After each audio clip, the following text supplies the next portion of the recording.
வருஷமாக தெரியும். ஆனால் நெருங்கி பழகினது ஒரு 6-7 மாதம். பன்முக மேடை இதில் சினிமா குறித்த கட்டுரை எடுப்பதற்கான ஒரு சந்தர்ப்பத்தோடு நான் வந்து கதைகள் குறித்து சினிமா குறித்து பேசுகிறேன். ஸோ சிறுகதை குறித்து பேசணும் அப்படின்றது முதல்ல ஒரு தமிழன் பேசுகிறேன். மொழிபெயர்ப்பு கதைகள் குறித்து பேசலாம் அப்படின்னு எனக்கு ஒரு டேக்லைன் நான் ஜென்ரலாகவே ஸ்டார்ட் பண்ணுறேன். ஏன்னா மெயின் லைன் வந்து சிறுகதையின் பரிமாணத்தும் பரிணாமம். இப்போ நான் பேசுறது உங்களுக்கு எல்லாருக்குமே புரியுது. ஒரே காரணம் வந்து நம்ம எல்லாருக்கும் ஒரு பொதுவான மொழி தமிழ் மொழி. ஸோ மதர் டங்ல வந்து தாய்மொழியிலேருந்து ஒரு மொழி உயிர் வாழணும் அப்படின்னாக்கா அந்த மொழி தொடர்ந்து பேசப்பட்டுட்டே இருக்கு. அதுக்கப்புறம் தான் வந்து அது எழுத்து மொழியாக மாறுறது, அது பதிவு மொழியாக மாறும். அது வழியாக நம்ம பதிவு செய்கிற ஒரு புத்தகம். அப்போது மனிதன் தன் சந்ததியோட குழுவாக இணைந்து வாழ்ந்து நகரும் பொழுது அவன் தன் அனுபவத்தை வந்து கடத்திக்கிறதுக்கான ஒரு முக்கியமான விஷயமா வந்து கதை சொல்லும் விஷயத்தை அனுபவங்களை வந்து கதைகள் விளையாடும். அப்படி தான் வந்து நம்ம கதைகள் அப்படின்ற ஒரு விஷயத்த சொல்ல தான் ஆரம்பித்து அப்படியே வந்து எழுத்தறிவு வந்த பிறகு அது வந்து சிறுகதையில் ஒரு வடிவம். அப்போ கதை சொல்லியாக நம்ம இருக்கிறத ரொம்ப பேசுகிறோம். ஒரு குழந்தை பேச தொடங்கிடுச்சுனாலே அது வந்து கதை சொல்லணும். இங்கே போனேன், அங்கே வந்தேன், இந்த விஷயம்னு சொல்லாது. இல்லை நம்ம கூப்பிட்டு கேட்க ஆரம்பிச்சாக்கா அதை சொல்லணும். அது ரொம்ப துல்லியமாக சரியாக எக்ஸாக்டாக இருக்குமானா இருக்க வேண்டிய அவசியம். அது சொல்ல வேண்டிய விஷயத்தை வந்து அதை நம்மக்கிட்ட கடத்துறதுக்கு அது ஒரு வடிவத்தில் சொல்லாது. அது நாமளும் அப்படி நம்மளுடைய அன்றாடம் அப்படின்னா. அப்போ எத்தனை வகையான வாழ்க்கை அனுபவங்களை நாம் எத்தனை பேர்கிட்ட வந்து வாங்கிக்கிறோம், நம்மளை எத்தனை பேர்கிட்ட பகிர்ந்துக்கிறோம், இதுதான் ஒரு பேஸ். அதுக்கு வந்து ஒரு கச்சிதமான ஒரு வடிவத்துக்குள்ள கொண்டு வர்றதுக்கான ஏற்பாடுகள் நான் சிறுகதை. ஸோ ஒரு சிறுகதைக்கு வந்து ஒரு வாசிக்க தான் நமக்கு கையில் கிடைக்கும். ஏன்னா மொழி வழியாக அதுக்கு ஒரு வடிவம் இருக்குது. ஒரு தொடக்கம் இருக்கும், ஒரு அது ஒரு பிரச்சனை இருக்கும், அந்த பிரச்சனை வந்து முடிச்சிருக்கும். சொன்ன மாதிரி இன்னும் வந்து நல்லொழுக்க கதைகள், அதாவது ஒழுக்கத்தை வந்து நல்லது செய்ய கெட்டது செய்யாத அதான் தண்டிக்கப்படுவோம். இந்த மாதிரி நீதிகளை வந்து கதைகளாக மாறுறேன். அதுக்கப்புறம் வாழ்க்கை அனுபவங்களை வந்து சொல்கிறதுக்கு கதைகள் யாருக்கான சிறுவர்களுக்கான கதைகள் அதுக்கு ஒரு அளவு. அப்போது அடுத்த பருவத்தில் இருக்கக்கூடிய வாசகர்களுக்கான கதைகள் அது வேறு வடிவத்தில். ஸோ சிறுகதையுடைய அடிப்படை வடிவம் வந்து அதனுடைய தேவையை பொறுத்து மாறுறாங்க. அடல்ட்டுக்கான கதைகள் எதெல்லாம் இருக்கணும், ஆப்வியஸ்லி இதுதான். ஒன்று தனி மனிதனுடைய அனுபவத்தை வந்து சொல்லணும், அல்லது அவனுக்கும் சொசைட்டிக்கும் உள்ள அந்த தொடர்பை வந்து இப்படி கதைகள் வழியாக சொல்லணும். இந்த ரெண்டு விஷயம் உலகம் முழுக்க கதைகள் வந்து சொல்லப்படுது அண்டு எழுத்தறிவு இருக்கிற இடத்துல எழுதவும். இப்போ தமிழ் சூழலில் இருக்கும்போது நேரடியாக தமிழ் எழுதப்படக்கூடிய கதைகள் நீங்கள் நம்ம புதுமைப்பித்தன் ஆரம்பித்து பூபாரால் ஆரம்பித்து இப்போ லேட்டஸ்ட்டாக இருக்கக்கூடிய ஷார்ட் ஸ்டோரி ரைட்டர் வரைக்கும் நமக்கு கதைகள் கிடைக்கும். அவங்களுடைய அன்றாட வாழ்க்கையை வந்து இன்றைக்கி இருக்கக்கூடிய கண்டெம்பரரி சொசைட்டியாக, உதாரணத்துக்கு இந்தியான்னு எடுத்துக்கிட்டால் நமக்கு இத்தனை மாநிலங்கள், இந்த மாநிலங்களுடைய ஒருங்கிணைந்த ஒரு ஐடியா தான் இந்தியா. அப்போ பக்கத்து மாநிலத்தில் வேறு மொழி அப்படியே மேலே நம்ம இமயமலைக்கு போகலாம். அப்போ அந்த மொழி பேசி வாழ்ந்து கொண்டு இருக்கக்கூடிய மனிதர்களுடைய வாழ்க்கையில் இருக்கக்கூடிய கதைகள் அல்லது அனுபவங்கள் கதைகளாக நமக்கு தர ஒரு விஷயத்தை தான் மொழிபெயர்ப்பாங்க. அப்போ வேறு மொழியிலிருந்து நமக்கு கதைகளாக வந்து சேர்வது வெறும் கதைகளாக இருக்கிறார். இன்னைக்கு இந்த தேதி 23 மார்ச் 2024 வந்து எல்லாருக்கும் பொதுவானதாக. பட் அந்த அன்றாடம் ஒரே மாதிரி இல்லை. அது என்ன இருக்குது அப்படின்னாக்கா நம்ம பிழைப்பு இருக்கிறதுக்கான வேலையில் ஆரம்பித்து அதை கட்டுப்படுத்தக்கூடிய அரசியல் வரைக்கும் இருக்குது. அப்போ எல்லாருக்குமான ஒரு பொது அரசியல் இருக்கா? ஏன்னா இல்லை. அப்போ எங்கெல்லாம் என்னென்ன காரணங்களால் துண்டுபடுது? உதாரணத்துக்கு பெட்ரோல் விலை மேலே நமக்கு வந்து ஒரு பெரிய கான்சன்ட்ரேஷன் இருக்குது. பெட்ரோல் டீசல் ஷேர் மார்க்கெட்டுடைய அம்புக்குறி மாதிரி நம்ம அதை பார்க்குற இடத்துக்கு வந்துருக்கோம். இப்போ நின்று பார்த்தாக்கா 1000 கார் போகுது வருது. ஸோ எல்லாமே வந்து அந்த எரிபொருள் வழியாக தான் போகுது. இந்த எரிபொருளுக்கான விலை இந்தியா முழுக்க ஒரே விலை இருக்கான இங்கே சவுத்தில் ஒரு ரேட்டும் அங்கே சில மாநிலத்தில் வேறு ரேட். இந்த டிஃப்ரென்ஸ் எதனால இருக்கு அப்படின்றத வந்து நம்ம தெரிஞ்சுக்கிற இடம் வந்து அரசியலுக்கான இடமா இருக்கு. இந்த இந்த இந்த டிஃபரன்ஸை நீங்கள் வாழ்க்கையோடு வச்சு பார்க்கும்போது அதை சொல்கிறதுக்கு ஒரு கதை வந்து ரொம்ப சுலபமாக பயன்படும். அப்போ அதை அனுபவிக்கிறோன்னு சொல்லும்போது நம்ம அதை தெரிஞ்சுக்க முடியும். நான் எவ்வளோ தூரம் சௌகரியமாக இருக்கேன், இதே நேரத்தில் இன்னொருத்த வந்து அதே சௌகரியத்தோடு இருக்கானா இல்லை அசௌகரியமாக இருக்கானா அப்படின்னு. அப்போ போர் சூழல் அல்லது வந்து அரசியல் நெருக்கடி சூழலில் இருக்கக்கூடிய நிலங்களில் இருக்கக்கூடிய மனிதனுடைய வாழ்க்கை வந்து எப்படி இருக்குது. ரொம்ப பக்கத்தில் இருக்கக்கூடிய இலங்கை இல்லை நம்மளுடைய ஆசிய கண்டத்தில் ஒரு சின்ன பொண்ணு, அதனுடைய அரசியல் நம்ம இருக்கு. இப்போ அங்கே வந்து ஒரு பெரிய பொருளாதார சீரழிவு ஏற்பட்டதுனால நம்மளுடைய பண மதிப்பும் அவங்களோட பண மதிப்பும் வேறு, கம்ப்ளீட்லி வேறு. கிட்டத்தட்ட வந்து 3 மடங்குக்கு மேலே ஆகும். அப்போது நம்மளுடைய மாத வருமானத்துக்கு நம்ம அடுத்த மாதமும் தக்க வச்சுக்கிறதோ இல்லை மேலே உழைக்கிறதுக்கோ ஒரு உழைப்பை இருக்கிறோம். அந்த உழைப்பை விட்டுடாமல் இருக்கிறதுக்காக நம்ம எல்லா விஷயத்தையும் அட்ஜஸ்ட் பண்ணுறோம். ஒரு நாளைக்கு ஒரு 6 மணி நேரமாச்சு தூங்கணும்னா மிச்ச மணி நேரங்கள் வந்து யாரோட எவ்வளோ தூரம் பகிர்ந்துக்கலாம்னு வரும். அந்த பகிர்வில் இருக்கக்கூடிய வித்தியாசத்தை வந்து பதிவு பண்ண வேண்டிய அவசியம் இன்றைய காலகட்டம். வெறுமனே மாடர்ன் சொசைட்டியில் வெறுமனே மாடர்ன் ஸ்டோரின்னு சொல்ல முடியும். ஒரு கதைக்குள்ளே எவ்வளோ தூரத்துக்கு அரசியல் வந்து கலக்கப்படுது. அப்போ ஒரு ஒருங்கிணைந்த மாநிலங்கள் உள்ள ஒரு இந்தியாவில் ஒரே அரசியல் அமைப்புக்கு கீழே இருக்கக்கூடிய அந்த ஒரே சட்டத்துக்கு கீழே இருக்கக்கூடிய விதிகள் ஒரே மாதிரி செயல்படுறதானா இல்லை. இப்போ இந்த சமீபமாக நாகாலாந்து படைப்புகள் சொல்லிட்டு ஒரு மொழிபெயர்ப்பு கொடுத்துருக்கோம். இந்த நாகாலாந்து படைப்பு புத்தகம் வந்து சமீபமாக தோழர் கொடுத்தாங்க. அதை ஃபுல்லாக வாசிக்கல, அதை வந்து ஒருத்தர் தொகுத்துருக்காங்க.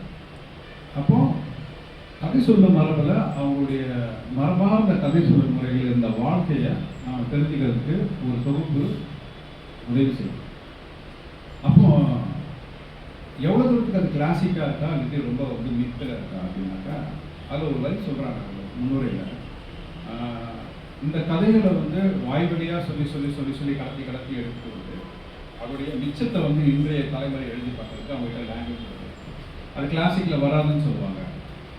ஆனால் எங்களுக்கு 19ஆம் நூற்றாண்டு 18ஆம் நூற்றாண்டுடைய எண்டில் தான் வந்து அவங்களுக்கு மொழியை கையில் ஒரு கிறிஸ்டியன் மிஷன் வந்த பிறகு அவங்க வந்து அந்த ஒரு மத ரீதியாக அவங்களுக்கு ஒரு மொழி வந்து பாடமாக பள்ளிக்கூடமாக வந்து சேரும்போது அப்போ அவங்க வந்து அவங்களுடைய மொழியிலிருந்து துண்டிக்கப்பட்டு புது மொழியை கற்றுக்கிட்டு அது வழியாக தன் எண்ணங்களை வந்து தெரிஞ்சு கற்றுக்கிறாங்க.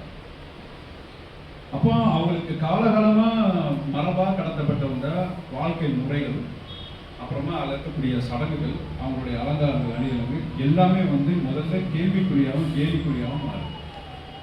ஏன்னா பச்சை குத்துறதுன்றது வந்து தொல்குடிகளுடைய மரபு. அதுக்கு மிகப்பெரிய காரணங்கள் இருக்குது. அது பெரிய ஸ்டடின்னு வச்சுக்கோங்க. அப்போ அந்த பச்சை குத்துறதுக்கு பின்னால் அந்த அந்த வடிவங்கள் அந்த ஓவியங்களுக்கு வந்து அவங்க பெரிய காரணங்கள் இருக்குது. அது சடங்கோடு தான் இருந்தது. திடீர்னு வந்து பிரிட்டிஷ் பீப்புள்ஸ் வந்து அவங்க வந்து ஸ்கூல்ஸை ஃபார்ம் பண்ணி இவங்க கல்ச்சர் பண்ணுறன்ற பேரில் அவங்க ஸ்கூல்லேயே உட்காரும்போது அவங்க ஃபஸ்ட்டு தாழ்வு மனம் பண்ணிட்டு இருந்தாங்க. நீ இவ்வளோ டல்லாக இருக்க அப்படின்னு ஒரு மாணவியை பார்த்து சொல்லும் போது அவர் ரொம்ப அவமானமாக ஃபீல் பண்ணுறான். அதுக்கு காரணம் அவன் முகத்திலாம் பச்சை கொடுக்குற அந்த விஷயம். அதை போய் அழிக்கிறதுக்கு அவர் ட்ரை பண்ணுறான். தொன்று தொட்டு வந்த விஷயத்தை வந்து மாற்றத்துக்காக ஆளாக நேரிடும் போது என்ன நடக்குதுனாக்கா அந்த தன்னுடைய தொன்மையில் வந்த தன்னுடைய வாழ்க்கை மரபு வந்து அப்படியே கட்டாக இருக்கும். அப்போ வேற எதுக்கு அடாப்ட் ஆகிறாங்க. இப்போ இந்த தொகுப்பாசிரியர் என்ன பண்ணாங்கனாக்கா அவங்க வந்து நிறைய நாடுகளில் போயிட்டு வேலையெல்லாம் பார்த்துட்டு திரும்ப தன்னுடைய சொந்த நிலத்துக்கு திரும்ப போகுது. அப்போ இவங்களுடைய வாழ்க்கை ஸ்டைலில் திரும்ப அவங்க வரும்போது ஏற்கனவே இருந்த அந்த செட்டப்பில் வந்து வாழ வேண்டிய அவசியத்துக்கு ஆளாகும்போது அப்போ அவங்க ஒரு விஷயம் ஃபீல் பண்ணுறாங்க. திரும்பவும் நான் வந்து ஒரு ஆணாதிக்க சமூகத்துக்குள்ளே வந்து சுதந்திரமான பெண்ணாக இருந்த ஒரு ஆள் திரும்ப வந்து நான் அதுக்குள்ளே வந்து நின்ற மாதிரி ஒரு ஃபீல் இருந்துச்சு.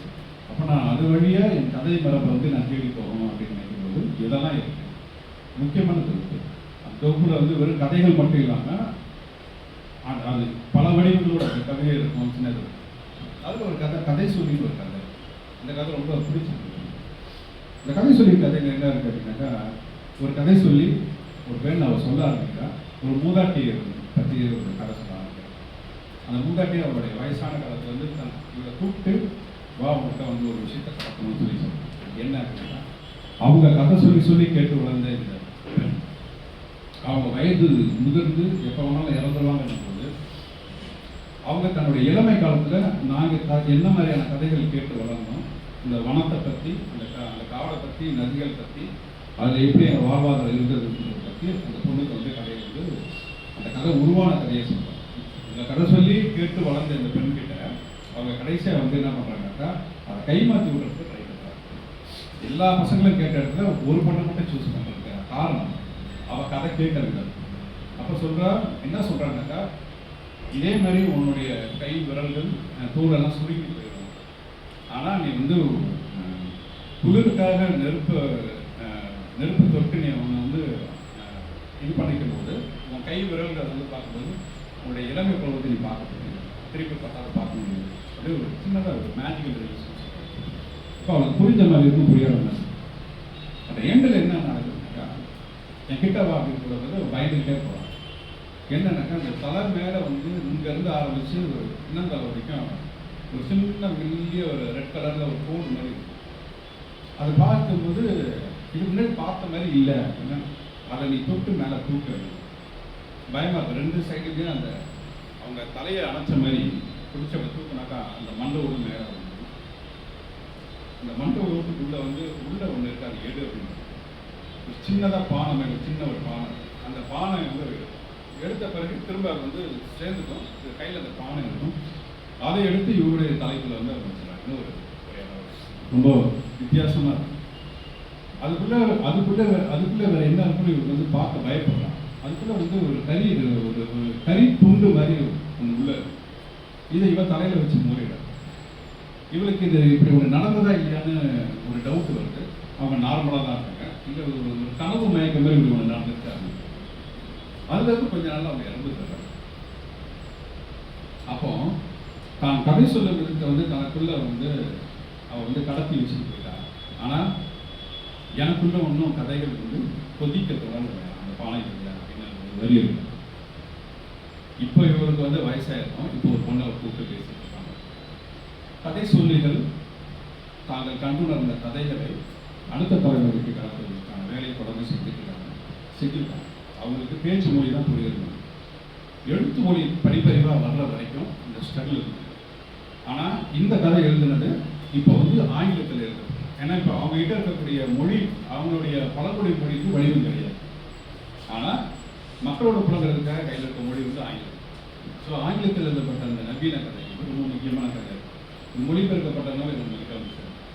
அப்போ இங்கே வந்து ஆண் பெண் உறவு, சாதல், கல்யாணம், அவங்க சொன்ன மாதிரி ஒரு 4-5 டிக்கெட்டில் என்ன நடந்ததுன்றதை வச்சு திரும்ப நம்ம நவீனமாக எழுதுறோம்.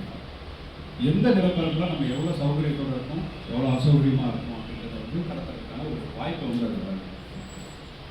இது நாகாலாந்து படைப்பு நான் நேரம் வந்துக்கிறேன். இது வந்து ஒரு நூற்றாண்டு கணக்கில்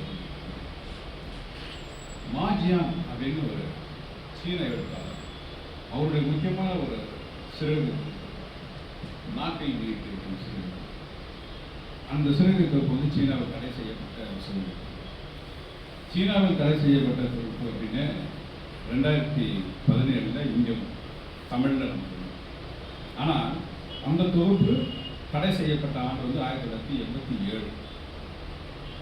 அவருடைய சொந்த நாடு சீனா, பீஜிங்கை சேர்ந்தவர். அவர் அந்த கதை தொகுப்பு வந்ததுலேருந்து தடை செய்யப்பட்ட தொகுப்பாக வந்து அரசாங்கம் அறிவிக்கும் போது இவர் ஹாங்காங்கில் இருக்கார். அங்கேருந்து ஒரு டிவி வழியாக தெரிஞ்சுக்கிறார்.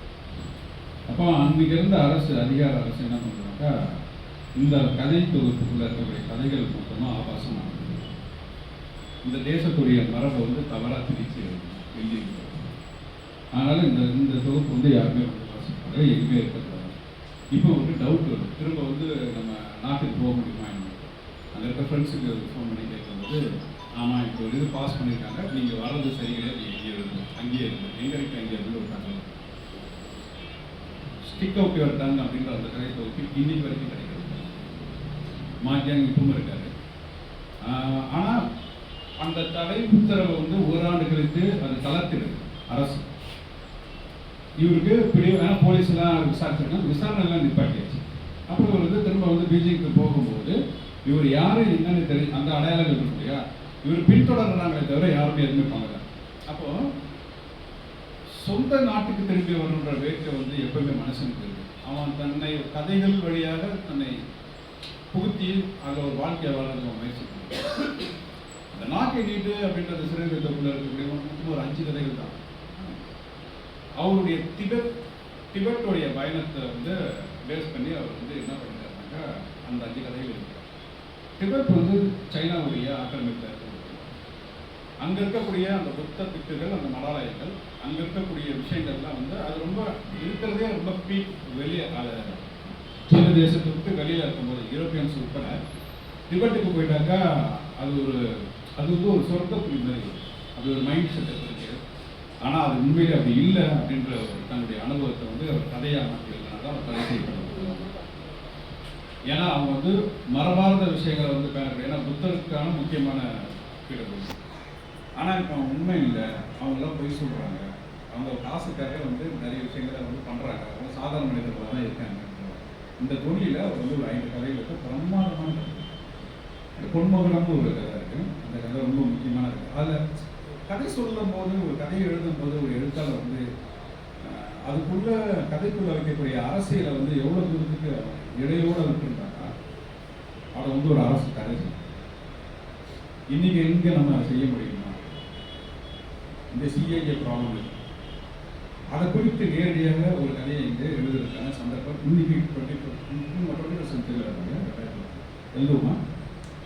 எழுத முடியுமா? டவுட் இருக்கு. எலெக்ஷன் வரணும், எலெக்ஷன் ரிசல்ட் இருக்கு, டவுட். அங்கே வந்து ஒருத்தர் வெளியேற்றப்பட்டான். அவன் வந்து புறக்கணிக்கப்பட்டு துரத்தப்பட்ட ஒரு மனிதன் அவன் உணர்ற இருக்கேன். அந்த கதைகள் வழியாக வந்து நான் கன்னடில் சொல்ல முடியுது. ஏன்னா ஒரு ஸ்லோகன் மாதிரி, ஒரு லோகம் மாதிரி சொல்லப்பட்ட ஒரு விஷயம்.